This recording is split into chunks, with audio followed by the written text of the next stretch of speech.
Great morning students, मैं संदीप कुमार। और आज चर्चा का विषय क्या रहेगा? आज चर्चा का विषय रहेगा संस्कृत व्याकरण। संस्कृत व्याकरण में हम आज क्या करेंगे? संस्कृत व्याकरण में हम करेंगे शब्द रूप प्रकरण। संस्कृत व्याकरण में क्या करेंगे हम? शब्द रूप प्रकरण, राम शब्द रूप। तो शब्द रूपों में पहले नियमों को जान लेते हैं कि किस प्रकार से वर्णों के सार्थक मेल को क्या कहते हैं बच्चों? वर्णों के सार्थक मेल को शब्द कहते हैं। शब्द ही क्या है? भाषा का आधार है। कोई भी शब्द तभी वाक्य में प्रयुक्त हो सकता है जब उसे पद बना दिया जाए। भाई, कोई भी शब्द वाक्य में तभी प्रयुक्त हो सकता है जब उसे पद बना दिया जाए। यानी कहने का अभिप्राय क्या है? भाषा की लघुत्तम इकाई को वर्ण कहते हैं। वर्णों से मिलकर क्या बनता है? शब्द बनता है। लेकिन जब तक शब्द को पद नहीं बना दिया जाता, वह वाक्य में प्रयोग नहीं किया जा सकता। पद बनाने वाले प्रत्यय दो प्रकार के होते हैं, सुबंत और तिगंत। सुबंत और तिगंत वाक्य में प्रयोग करने के लिए मूल शब्दों के साथ जब सुअवजस अमूर्तष्टाभ्याम विस गेभ्याम बस, ये कुछ प्रत्यय हैं जो हम शब्द रूपों के साथ जोड़ते हैं, इत्यादि प्रत्यय लगाए जाते हैं, तब वे सुबंत बनते हैं। जब मूल शब्दों के पीछे सुअवजस अमूर्तष् प्रत्यय जुड़ते हैं तो वो सुबंत बनते हैं। और जब शब्द रूप प्रकरण में हम केवल सुबंतों की ही चर्चा करेंगे, सुबंत पदों के दो भेद होते हैं, अजंत और हलंत।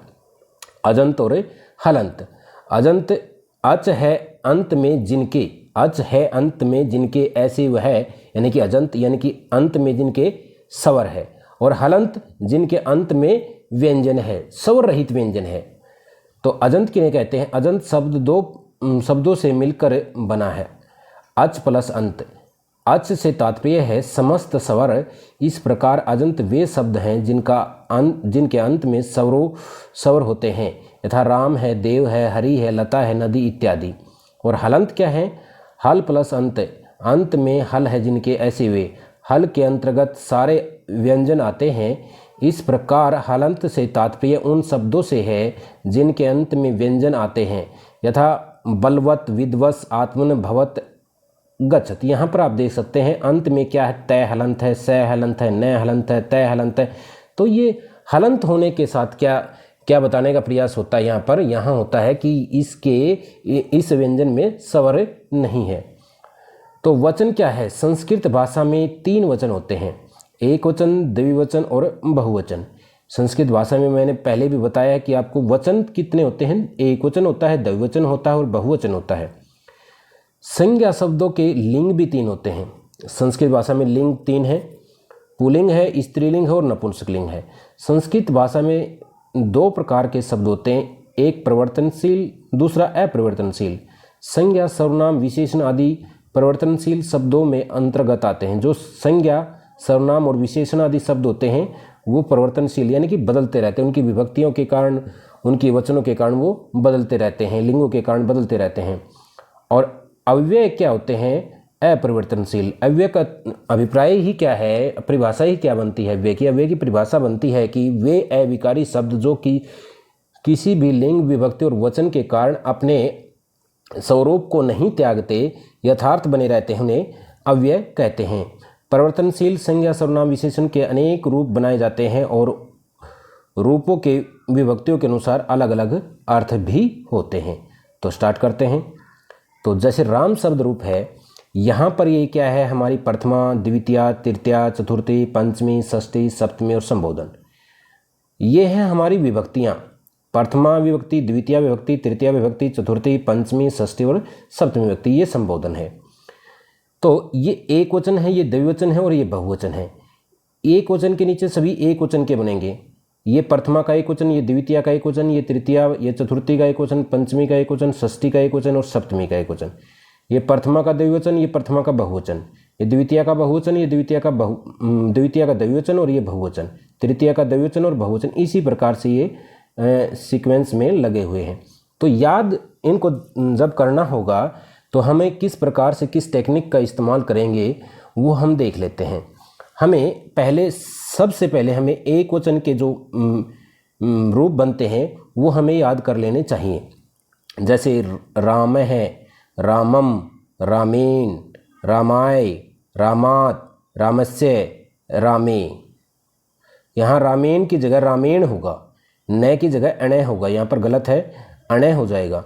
रामे, रामम, रामेण, रामेण, रामाय, रामात, रामस्य, रामे, हे राम। रामे, रामम, रामेण, रामाय, रामात, रामस्य, रामे, राम। तो 4 एक बार पढ़ेंगे और 4 एक बार, 4 विभक्ति एक बार करेंगे। तो कैसे करेंगे? रामे, रामम, रामेण, रामाय, रामे, रामम, रामेण, रामाय और रामात, रामस्य, रामे, राम। इस प्रकार से हम इनको याद कर सकते हैं। जैसे रामे, रामम, रामेण, रामाय, रामे, रामम, रामेण, रामाय, रामात, रामस्य, रामे, राम, रामात, रामस्य, रामे, राम, रामम, रामेण, रामेण, रामाय, रामात, रामस्य, रामे, राम, रामे, रामम, रामेण, रामाय और रामात, रामस्य, रामे, राम। इस प्रकार से हम कर सकते हैं। फिर क्या है, द्विवचन को देखते हैं। रामऊ, रामऊ और रामऊ, प्रथमा और द्वितीय द्विवचन एक समान रहते हैं सभी के, प्रथमा और द्वितीय सभी के एक समान रहते हैं।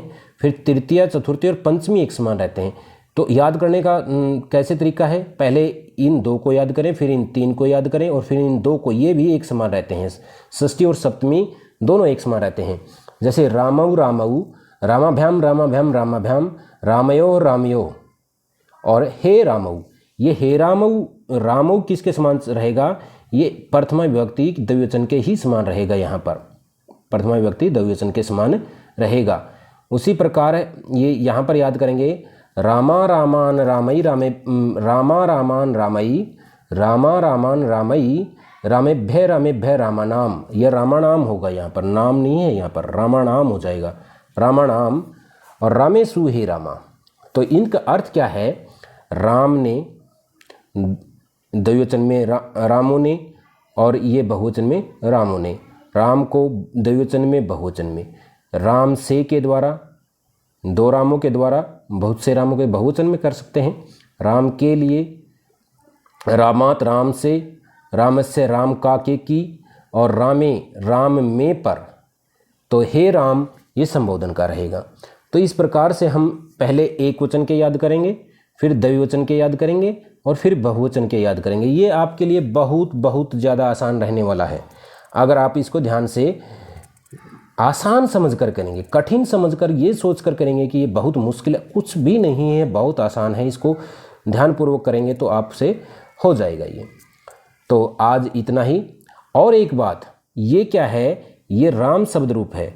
ये क्या है? राम शब्द रूप है। इसके मैं के अंत में ए है। मैं के अंत में क्या है? ए। ए कारांत, यानी कि इसको क्या बोलेंगे? ए कारांत। ए कारांत। ए है अंत में जिसके ऐसे वे शब्द, ए है अंत में जिसके वे शब्द। तो मैं के अंत में क्या है? मैं में क्या है? ए। तो क्या हो जाएगा ये? ए कारांत। तो ए कारांत पुल्लिंग जितने भी शब्द रूप हैं संस्कृत व्याकरण में, ए कारांत पुल्लिंग, ए कारांत जिनके अंत में ए है और वो पुल्लिंग शब्द रूप हैं, वो सभी राम के समान चलेंगे। जैसे छात्र है, बालक है, देव है, तो ये किसके समान चलेंगे? अध्यापक है, तो ये किसके समान चलेंगे? सभी मोहन है। तो ये जिसके अंत में ए है और वो पुल्लिंग है तो किसके समान चलेंगे? वो राम के समान चलेंगे। अगर ये शब्द रूप आपको याद हो जाता है तो आपको सभी एकारांत पुल्लिंग शब्द रूप कंठस्थ हो जाएंगे। तो आप इसको बड़े ध्यान से करेंगे। पहले एक वचन करेंगे, फिर द्विवचन और फिर बहुवचन। इसको ऐसे करने में बड़ी कठिनाइयाँ होंगी। ऐसे भी कर सकते हैं, लेकिन ऐसे बड़ा मुश्किल हो जाएगा आपके लिए। पहले इसको करें, फिर इसको करें। ये लाइन तो बहुत आसान है। ये एक वचन, द्विवचन, ये प्रथमा और द्वितीय विभक्ति एक समान है, फिर तृतीय, चतुर्थी, पंचमी एक समान है, फिर षष्ठी, सप्तमी एक समान है। ये तो बहुत आसान है आपके लिए। तो आज के लिए इतना ही। Thank you. मिलते हैं नेक्स्ट वीडियो में किसी और शब्द रूप के साथ। धन्यवाद।